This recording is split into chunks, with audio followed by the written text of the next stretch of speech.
they're pretty ubiquitous. Saying, mandate. Printing or whatever.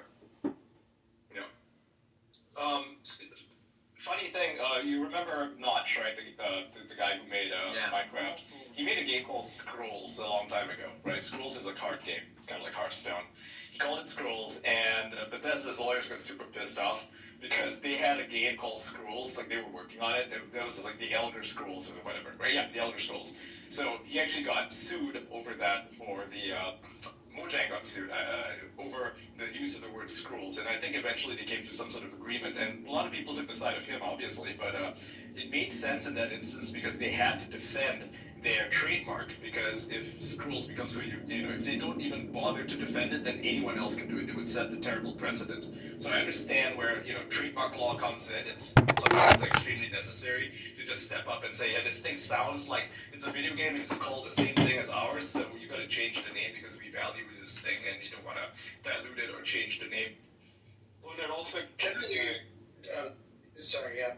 generally, I mean, when that happens, what the companies are, so usually what happens is there are two, so most of the time, and I don't know if this is the case with the Minecraft Scrolls thing, but most of the time there's a filing with the USPTO, and then the bigger fish decides they're going to object to the filing, right? So it's not like they're suing you for a trademark infringement, which is like a full federal trial, real pain in the neck to do.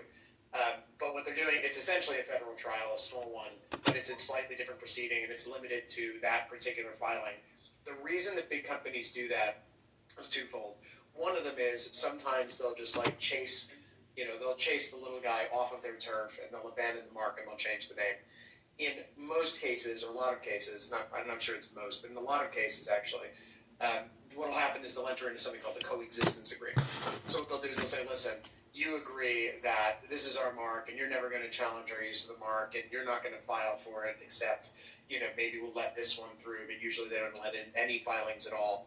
And they get a contract in place so that if there's a problem down the road, they can turn around and say, listen, we defended our mark, this person's using it with our permission, right? And permission is one of those things that tends to show that you haven't abandoned it and that it hasn't been diluted. So it's usually a bullying tactic, and I wouldn't be surprised if there's some kind of coexistence agreement that was signed in that instance.